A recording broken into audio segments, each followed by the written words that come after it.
નમસ્કાર, હું તો બોલીશમાં હું રોનક પટેલ આપનું સ્વાગત કરું છું. હું તો બોલીશનો આજે સતત 1093 એપિસોડ અને સતત 1093 એપિસોડના બે મુદ્દા છે. પહેલો મુદ્દો છે રૂપાલાને કેટલી રાહત. જી હા, પરસોત્તમભાઈ રૂપાલા, કેન્દ્રીય મંત્રી, ભારતીય જનતા પક્ષના રાજકોટના લોકસભા બેઠકના ઉમેદવાર પરસોત્તમ રૂપાલા, એમને કેટલી રાહત મળશે. રાહત તેમને આપેલા એ નિવેદન જેના કારણે જબરજસ્ત વિરોધનું વાવાઝોડું થયું છે, એમાં કેટલી રાહત મળશે. અને બીજો મુદ્દો છે રઝળતા મોત પર પહેલીવાર બ્રેક. અનેક વાર આ રઝળતું મોત અનેક લોકોના જીવ લઈ ચૂક્યું છે અને મેં આ જ કાર્યક્રમમાં એ જાગૃતતા લાવવા પ્રયાસ કર્યો છે કે આ રઝળતા મોત ઉપર બ્રેક લગાવવી જરૂરી છે. આજે પહેલીવાર રાજ્યના એક શહેરમાં એ રઝળતા મોત એટલે કે બેફામ ડમ્પરો ઉપર વિરુદ્ધ કાર્યવાહી થઈ છે. બીજો મુદ્દો છે. શરૂઆત કરીએ રૂપાલાને કેટલી રાહતના મુદ્દાથી.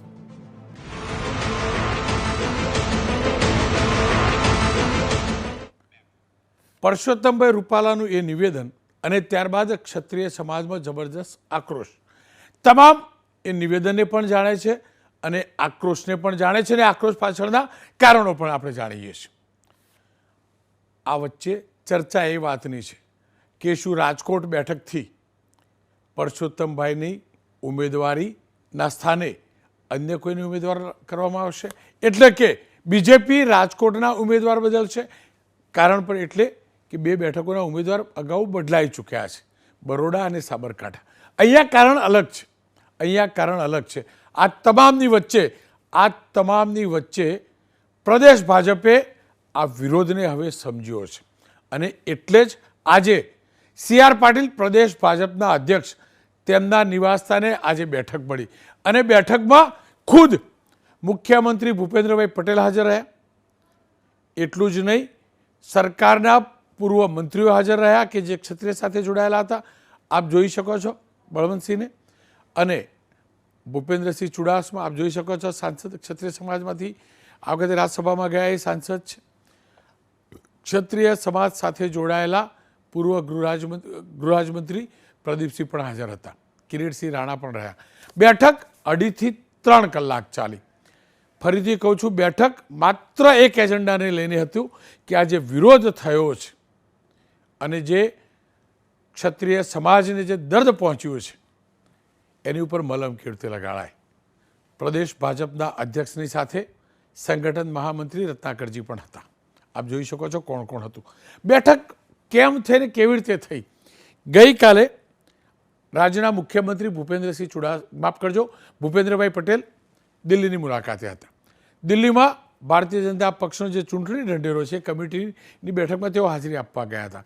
ત્યારબાદ પ્રધાનમંત્રીને તેઓ મળે. મોડી સાંજે મીડિયા જોડે પ્રેસ નોટ આવે છે કે ભૂપેન્દ્ર પટેલનો આવતીકાલનો એટલે કે આજના દિવસનો કાર્યક્રમ નર્મદા જિલ્લાનો છે સવારનો. પરંતુ મોડી રાત્રે જાણકારી મળે છે કે ભૂપેન્દ્ર પટેલે નર્મદા જિલ્લાનો એ કાર્યક્રમ રદ રાખ્યો છે. એનો મતલબ એ થયો કે દિલ્હીથી ભૂપેન્દ્ર પટેલે સંકેત લઈને આવ્યા હતા, એ મેસેજ લઈને આવ્યા હતા કે આ વિવાદનો અંત સત્વરે લાવો એટલું સારું અને અમદાવાદ જઈ બીજા જ દિવસે બેઠક કરવાની. કદાચ એ જ કારણ રહ્યું કે આજે સવારે બેઠક થઈ. 2.5 કલાક બેઠક ચાલી. બેઠક પૂરી થયા બાદ સી.આર. પાટીલે હાથ જોડીને ક્ષત્રિય સમાજની માફી પણ માગી. અને બીજું એ પણ ઉલ્લેખ કરવા લાયક છે કે અત્યાર સુધી આ પ્રકારની બેઠકો જે પણ થઈ છે ડેમેજ કંટ્રોલના લગતી, એ મુખ્યમંત્રી આવાસ ઉપર થઈ છે.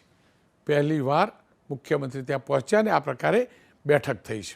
બેઠક બાદ ખુદ સી.આર. પાટીલે પત્રકાર પરિષદ કરી માફી માગી.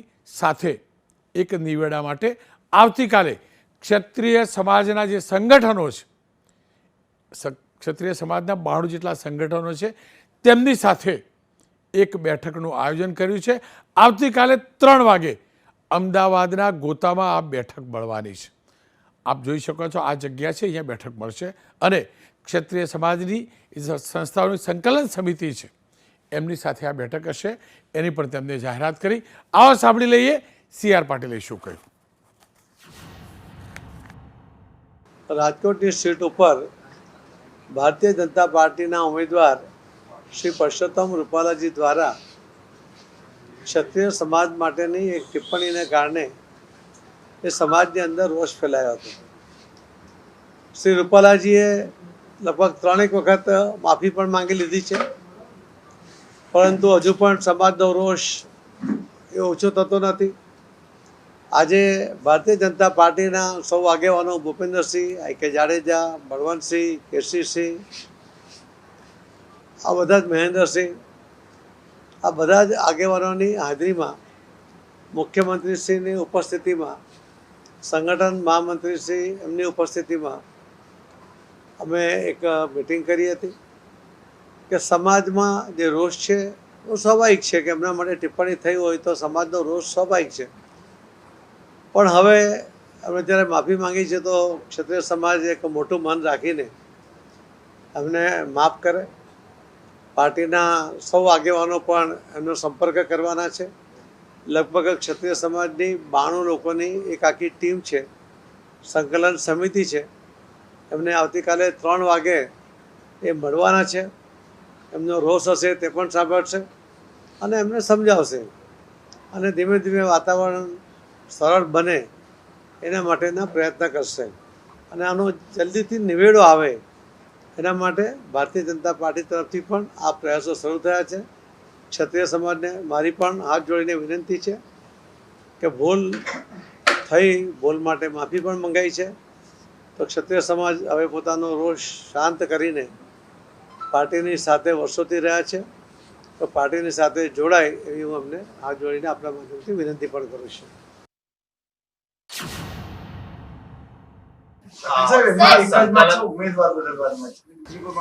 એટલે હવે એમને સમજાવીએ છીએ ને કે હવે શાંત હતા. ખેર, એક તરફ બીજેપીના પ્રયાસ તો બીજી તરફ બાપુ, રાજનીતિના બાપુ શંકરસિંહ વાઘેલાએ પણ પત્રકાર પરિષદ કરી અને બાપુએ જબરજસ્ત મોકો પણ મેળવી લીધો રાજનીતિ કરવાનો. સહજ છે, બાપુના શબ્દો રાજનીતિમાં મહત્વ અપાય પણ છે. ખેર, બાપુએ શું કહ્યું, શંકરસિંહ વાઘેલાએ શું કહ્યું એ સાંભળી લઈએ. જે રીતે એક સમાજ ઉપર આક્રમણ કરીને ગમે તેવી વાત કરવી અને પછી માફી માગવાની જે ફોર્માલિટી, એ પણ પક્ષને પેલું નુકસાન ન થાય માટે હું માનું ત્યાં સુધી આ બીજેપીના કલ્ચરને શોભા નથી દેતું. જો તમે ખરેખર લાગણીઓ સમજતા હોય બહેનોની, સમાજની, બીજા બધાની, તો અત્યાર સુધીમાં આનો અભ્યાસ કરીને ઉમેદવાર બદલવાનો નિર્ણય કર્યો હોત. પણ જ્યારે સમાજને અહીં કલેજા પર ચોટ લાગે, હું માનું ત્યાં સુધી આ ચોટ લાગી છે બરાબર, અને એટલા માટે સરકારને એક જાતની વાત કરવા કે ભાઈ તમે આ સમજો, તમે કરી રહ્યા, તમે તમારા માધ્યમથી તમારા ઉમેદવાર આ બોલી રહ્યા છે, તમે જો સમાજની માગણી છે કે એમને બદલો, આટલી નાની વાત પણ તમે સહમત ન થવાના હોય. તમને તમારા પ્રોબ્લેમ હોય તો ઉમેદવાર બદલી શકો, એમાં તમને પ્રોબ્લેમ નથી. તમારા પ્રોબ્લેમ હોય તમે ગમે તે કરી શકો, પણ તમારા પ્રોબ્લેમ નથી, બીજા સમાજના પ્રોબ્લેમ છે. એ સમાજ એક બાજુ ગયો, એ સમાજ તો ટેકન ફોર ગ્રાન્ટેડ માનીને લઈએ છીએ અમે. એ સમાજમાં ગમે તેવા લોકો હોય તો અમે સમજાવી લઈશું એવું માનીને ચાલી રહ્યા છો. ત્યારે મારે સરકારને સવાલ છે કે મહેરબાની કરીને પોલિટિકલ ઇલેક્શન મે ગો અને મે કમ, ચૂંટણી કાલે પૂરી થશે, એવું ઝેર ન રોપો જેથી કરીને સમાજ કાયમ માટે એ ઝેરનો ડંખ પીધા કરે. આ જ મુદ્દે આજે દિવસભર અનેક ઠેકાણે વિરોધ પ્રદર્શન થયા, અને આવેદનપત્રો પણ અપાયા. આપ દ્રશ્યો જોઈ શકો છો. પરંતુ આ તમામની વચ્ચે પરસોત્તમ રૂપાલા કે જેઓ ભારતીય જનતા પક્ષના પૂર્વ પ્રદેશ અધ્યક્ષ પણ છે, તેમની સામે આજે મોરચો મંડાયો છે. એવો જ એક મોરચો ભાવનગરની અંદર હતો અને એની અંદર ભારતીય જનતા પક્ષના પૂર્વ અધ્યક્ષ એવા રાજુભાઈ રાણા એટલે કે રાજેન્દ્રસિંહ રાણા પણ પહોંચ્યા. રાજેન્દ્રસિંહ રાણા ગુજરાતની રાજનીતિનું એ વ્યક્તિત્વ છે જેને હરહંમેશ તમામે સલામ ભરી છે. શાલીન, અને એક એક શબ્દ સમજીને બોલવાવાળો એ વ્યક્તિ જેને માત્ર ક્ષત્રિય સમાજ જ નહીં, તમામ સમાજના, તમામ પક્ષના નેતાઓ જ નહીં, તમામ સમાજના લોકો પણ તેમની રાજનીતિની હરમેશ આદર કર્યો છે. એવા રાજેન્દ્રસિંહ રાણા પણ આજે પહોંચ્યા. તેમને શું કહ્યું એ સાંભળી લઈએ. એમણે જે ટિપ્પણી કરી છે અને ઐતિહાસિક પૃષ્ઠભૂમિને ધ્યાનમાં રાખીને બે સમાજને તુલનાત્મક અભ્યાસ કરવા માટે એક સમાજને વધારે વખાણ કરવાના અને એક સમાજને નીચું દેખાડીને વખાણ કરવાના આ જે એમણે ટિપ્પણી કરી છે એના કારણે આપણા સમાજની લાગણી દુભાણી છે, રોષ પણ ઉત્પન્ન થયો છે અને આંદોલનના માર્ગે અત્યારે આપણે છીએ. રાજપૂત સમાજ જે છે, ક્ષત્રિય સમાજ જે છે એ પરાપૂર્વથી આ દેશની પરંપરા, ઇતિહાસ અને સંસ્કૃતિનો રખેવાળ રહ્યો છે, આજે છે ને આવનારા ટાઈમમાં પણ રહેવાનો છે. આ આપણને ઈશ્વર દત્ત મળેલી જવાબદારી છે. આપણે લોકો વધારે આહત જે થયા છીએ, મને પણ દુઃખદ આશ્ચર્ય થયું છે કે આના મોઢેથી કેમ નીકળી ગયું, કેવું નીકળ્યું. અને એમાં આપણા માન, આન બાન અને શાન સમાન આપણી માતૃશક્તિ અંગે જે એમણે ટિપ્પણી કરી એ આપણા હૃદયમાં સંસરવી ઉતરી ગયેલી છે અને એટલે આપણે આ આંદોલન અને બાકીની આપણી માગણીઓ કરીએ છીએ.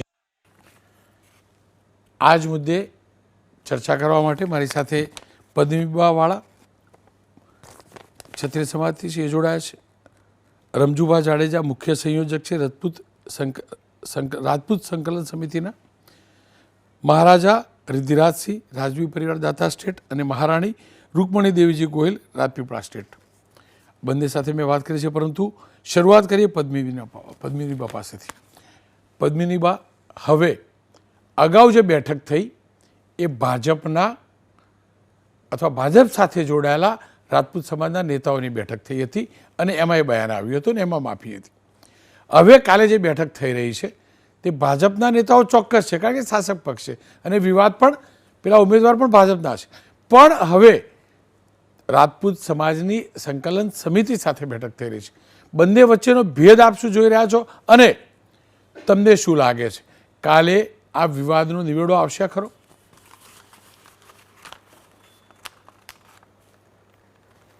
જી, હવે કાલે જે બેઠક છે તો એમાં તો એવું હોવું જોઈએ ને કે ભાઈ દરેક સંસ્થાના અને દરેક રાજવી પરિવાર પણ ત્યાં સામેલ હોવા જોઈએ સંકલન સમિતિમાં.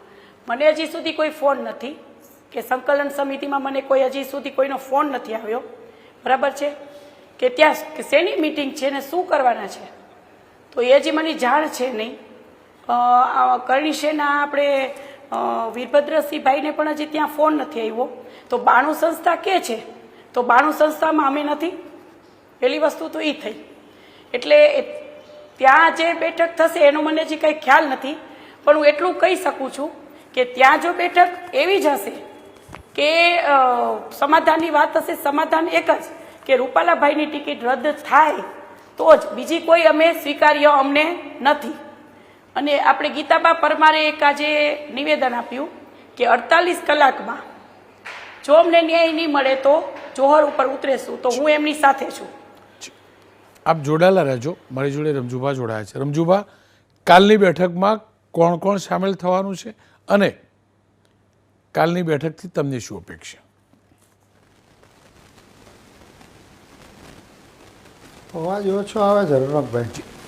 રમજુભા, તમારો અવાજ બુલંદ છે. હલો, મારો અવાજ ભલે ઓછો આવતો હોય, મારે એટલું જ જાણવું છે કાલની બેઠકમાં કોણ કોણ જોડાવાનું છે, કોને કોને આમંત્રિત કરાયા છે અને કાલની બેઠકમાં નિવેડો આવવાની કેટલી અપેક્ષા?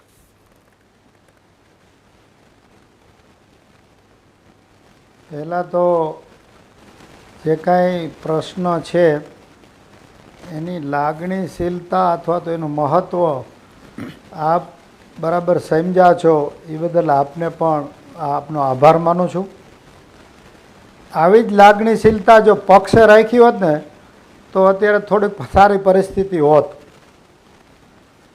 એટલે જે કાંઈ ઇસ્યુ છે, જે કાંઈ પ્રશ્ન છે, બધા એમ સમજાવવાની વાત કરે, પણ સાબરકાંઠામાં પણ પ્રજાનો વિરોધ હતો, ઉમેદવાર બદલાણા. વડોદરામાં પણ પ્રજાનો વિરોધ હતો, ઉમેદવાર બદલાણા. તો છત્રી સમાજ છે એ શું લોકશાહીમાં પ્રજામાં નથી આવતો? છત્રી સમાજને તમે ગમે તે કરીને પછી માફી માગી લેવાનું એટલે ચલાવી લેવાનું, એવી વાત કોઈ ચાલે નહીં. અને શું કામ ભાઈ તમે એને કેમ ન સમજાવો? એમને તમે સમજાવો નહીં, તમારે નથી એટલી માનવતા? એને સમજાવવા પડે કે આટલું બધું તમે કરો છો અને એક પછી એક ભૂલ ઉપર ભૂલ અને દબાવીને પાછું સંસદ સભ્ય થવું છે. એટલે એ કોઈ કાળે છત્રી સમાજને માન્ય હોય જ નહીં. અને કાલે તો એ અમને ખાલી મળવા બોલાવ્યા છે કે ભાઈ શું તમારી રજૂઆત છે, શું લાગણી છે, એટલે અમે જશું. પણ કોઈ પણ સમાધાનની વાત એ કરશે તો એ વાત અમે જે કાંઈ અમારી સંસ્થાઓની સંકલન સમિતિ છે એ 90 સંસ્થાઓ જે દી હાજર હતી બધાને બોલાવીને પછી એની સમક્ષ અમે વાત કરશું. એટલે આ પ્રકારની પરિસ્થિતિ છે. અને સંકલન સમિતિના જે મુખ્ય કોર કમિટીના સભ્યો છે એ લોકો કાલે મિટિંગમાં રહેવાના છે. રમજુબા આપ પણ જોડાયેલા રહેજો, પદ્મિનીબા આપ પણ જોડાયેલા રહેજો. કેમ કે પદ્મિનીબા આપે વાત કરી રાજવી પરિવારની, એટલે જ મેં 2 રાજવી પરિવારના સદસ્યો સાથે વાત કરી છે. રુધિરાજસિંહ દાંતા સ્ટેટ છે એમની સાથે પણ વાત કરી છે, અને રૂકમણી દેવીજી એમની સાથે પણ વાત કરી છે રાજપીપળા સ્ટેટ. પહેલાં રૂકમણીજી દેવીજી સાથે મેં વાત કરી છે, એ સાંભળી જોઈ લઈએ. રૂકમણી દેવીજી નમસ્કાર, આપનું સ્વાગત છે. પરસોત્તમભાઈ રૂપાલાના નિવેદન બાદ માફી પણ માગી, બીજેપીએ પણ માફી માગી, અને હવે આવતીકાલે બેઠક છે, અને બેઠકમાં ક્ષત્રિય સમાજના એ અગ્રણીઓ હાજર પણ રહેવાના છે. આપ શું માનો છો, આ મુદ્દાનું સમાધાન શું હોઈ શકે, અથવા તો આ વિવાદનો અંત શું હોઈ શકે? મને તો એમ છે કે રૂપાલાને ચેન્જ કરવું જોઈએ, બદલી કરવું જોઈએ. અને જે અમારે ત્યાં રાજસ્થાનીમાં કહે કે અહીંયા હોય તે હોઠે આવે, એટલે એ લોકોની વિચારધારા જ એવી છે. આપ શું માનો છો? બીજેપી ઉમેદવાર ન બદલે તો પછી ભવિષ્ય શું હોઈ શકે, શું થઈ શકે? તો એમને ખોટ જાય ને, ક્ષત્રિયોના મત તો મળે જ નહીં. કેમ કે આપ તો રાજમાતા છો અને રાજવી પરંપરાઓને પણ સારી રીતે જાણો છો, અમારા બધા કરતાં સારી રીતે જાણો છો. ક્ષત્રિયોમાં માફી પણ આપવાની એક પરંપરા રહી છે.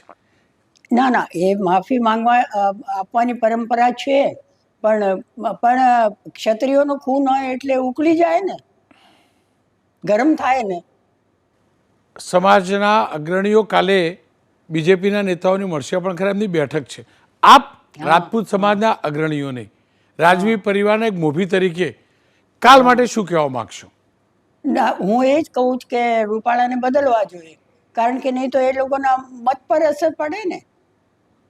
મત પર તો અસર પડવાની જ ને, કારણ કે રાજપૂતો મારા ખ્યાલથી તો બહિષ્કાર કરવું જોઈએ આ ઇલેક્શનનું. પણ એક અંતિમ સવાલ, આપ એ બેઠકમાં હાજર હોય તો તમે પોતે શું નિર્ણય લો? મારે એ જ નિર્ણય લેવાનું કે રૂપાલાને બદલવું જોઈએ, કારણ કે ભલે માફી માંગે, માફી માંગવાથી થોડું એ થાય, પહેલાથી એમને વિચારીને બોલવું હતું ને.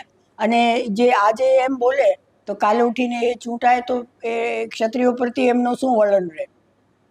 રાજમાતાજી, રાજનીતિમાં રાજપૂત સમાજના પણ અનેક નેતાઓ છે, એમની તો હાલત કેવી થઈ હશે, એ લોકોને આપ શું કહેવા માંગશો? હું એ લોકોને એ જ કહું કે તમે આવી રીતે ચમચાગીરી ના કરો. ચમચાગીરી રાજપૂતોને ના પોસાય.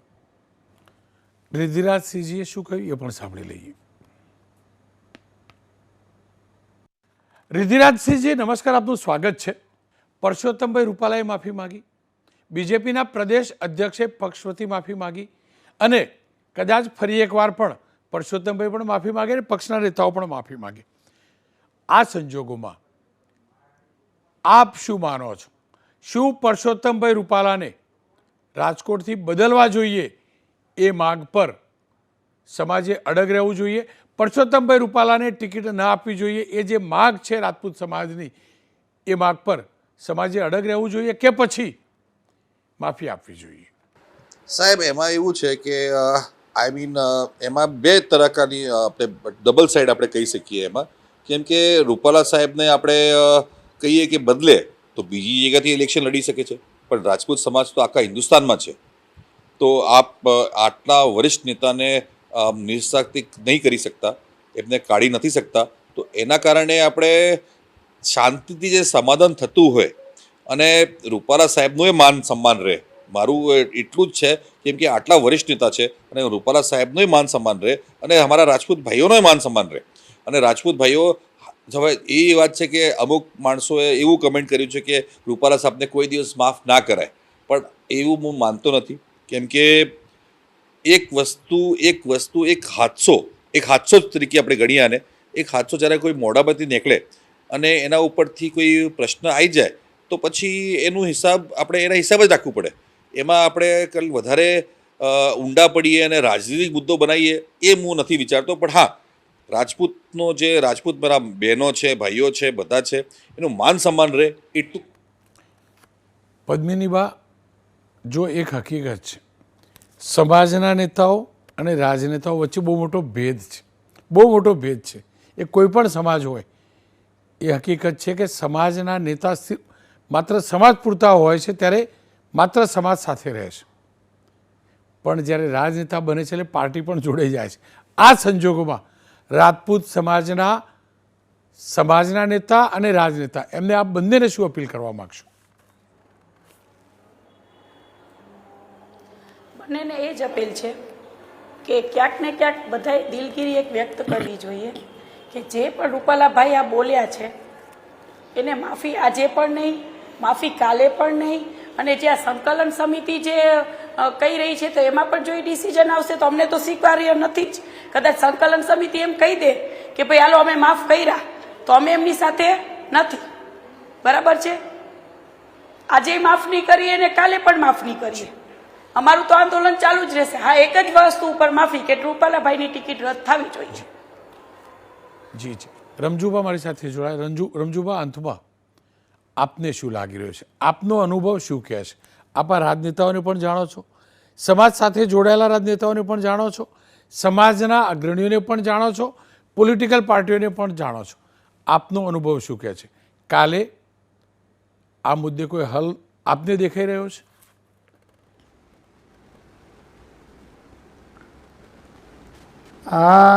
અમે જે આ મુદ્દાને જોઈ છીએ ને એ રોનકભાઈ, એવું છે કે જાહેર જીવનમાં જે નૈતિક અધપતન થઈ રહ્યું છે એ અટકાવવા માટેની અમારી એક આખી છે. તો હાવ સાદી વાત છે. એ પરસોત્તમભાઈ એટલું ન કહી શકે કે હાલો હું મારું વાત જતું કરું છું, જાહેર જીવનમાં શુદ્ધતા રહીએ. અમારા નેતાઓ એમને કેમ ન સમજાવે? ટિકિટ રદ કરવા સિવાય આમાં બીજો કોઈ શું કામ જીદ શું કામ? એટલે એવી કોઈ વાત, અને પાછું એક સમાજને દબાવવાની વાત સંસદ સભ્ય થવા માટે, એવી વાત લોકશાહીમાં થોડી ચાલે. અને તમે હિન્દુ રક્ષકને, સનાતન ધર્મને એવી વાત લઈને દરબારોને દબાવવાની વાત કરો છો, એ કોઈ કાળે શક્ય નથી.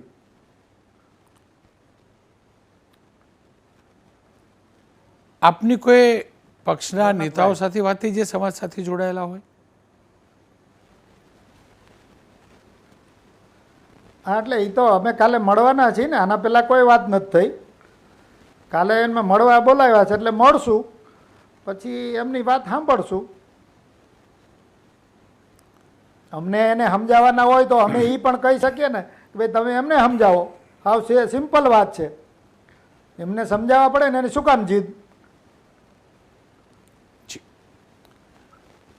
રમજુબા, આપનો પણ આભાર. અને આવતીકાલે 3 વાગ્યા બેઠક મળવાની છે. આશા રાખીએ જે પણ આવે એ સમાજના હિતમાં, વિશાળ હિતમાં નિર્ણય લેવાય. ફરી એકવાર કહીશ, શબ્દો પર સંયમ જરૂરી છે. તીર અને શબ્દ એકવાર નીકળે છે ને પછી પાછા નથી આવતા, પછી પાછા નથી આવતા, પછી પાછા નથી આવતા. અને કદાચ એ જ સ્થિતિ અહીંયા સર્જાતી નજરે પડે છે. અને એ પરસોત્તમભાઈ રૂપાલા હવે સારી રીતે સમજી ચૂક્યા હશે. એ પોતે સાહિત્યકાર પણ છે અને શબ્દોની ધાર, શબ્દોની અસર એ સારી રીતે હવે અનુભવી પણ ચૂક્યા હશે.